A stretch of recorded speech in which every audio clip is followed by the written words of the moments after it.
So the question came up on a couple of these posts whether or not certain people who are very common sense people accept a view called evidentialism.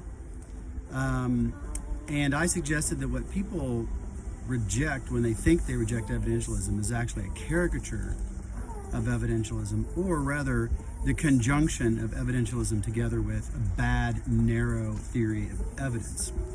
So if you have a broad theory of evidence, then I think most common sense people are going to find evidentialism not false, but trivially true.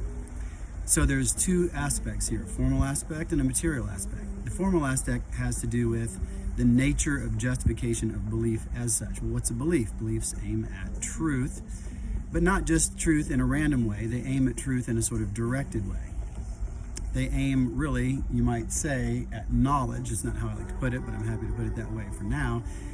Belief aims at truth pinned down in a certain way.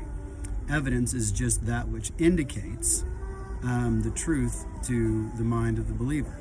So you've got the material part that just says, hey, what is the justification of a belief? Well, what could it be but adequate evidential support, adequate presence of indicators of truth, since belief aims at truth.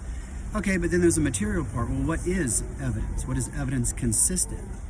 Well, if you take a fairly common functional role account, evidence consists in that which indicates, points to, makes evident, makes seeable the truth of certain propositions.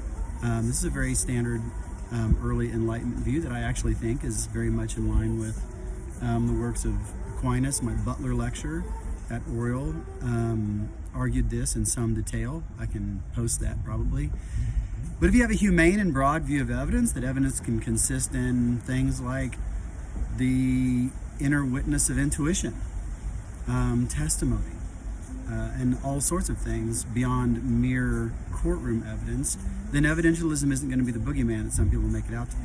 So that's a 2-minute summary, and I'll post this on 2 with Trent, but I wanted to just get this out there real quick before people end up rejecting a view that isn't really the right thing.